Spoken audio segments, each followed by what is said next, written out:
সৃষ্টিৰ শাৰীৰিক তত্ত্বৰ অবাঞ্ছনীয় ত্যাগ, অসংযত বিকৃত বুদ্ধি, কিছুমান অসামাজিক বাক্য আৰু ইংগিত, এটা ব্যক্তিগত শাৰীৰিক প্ৰয়োজন, সামাজিক চৰ্চাৰ বিষয়, বিৰোধী, হাঁহিৰ পাত্ৰ, সাধু, এটা নিন্দনীয় শব্দ, আলোচনা কৰিব নিবিচৰা এটা ঋণাত্মক বিষয়, চকুৰ আগত দেখা পোৱা কিছুমান অসামাজিক কৰ্ম। বিজ্ঞানৰ উত্তৰ, আধুনিক পৃথিৱী এনেকুৱাই।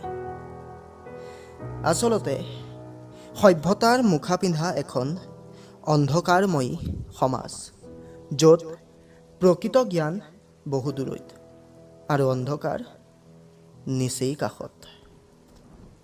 ভূমিৰ পৰা মহাকাশলৈ আৰু মহাকাশৰ পৰা অনন্ত ধামলৈ বিশুদ্ধ তত্ত্বকো অশুদ্ধ কৰি তোলা এক অত্যাধুনিক সংস্কৃতি। গুৰু পৰম্পৰাৰ পৰা আধ্যাত্মিকতালৈ, শাস্ত্ৰৰ পৰা মানৱ ইতিহাসলৈ, সকলোকে লজ্জানত কৰা এক অনাকাংক্ষিত পৰিস্থিতি। বহু বছৰ আগতে কৰা ভৱিষ্যতবাণী এতিয়া বাস্তৱ।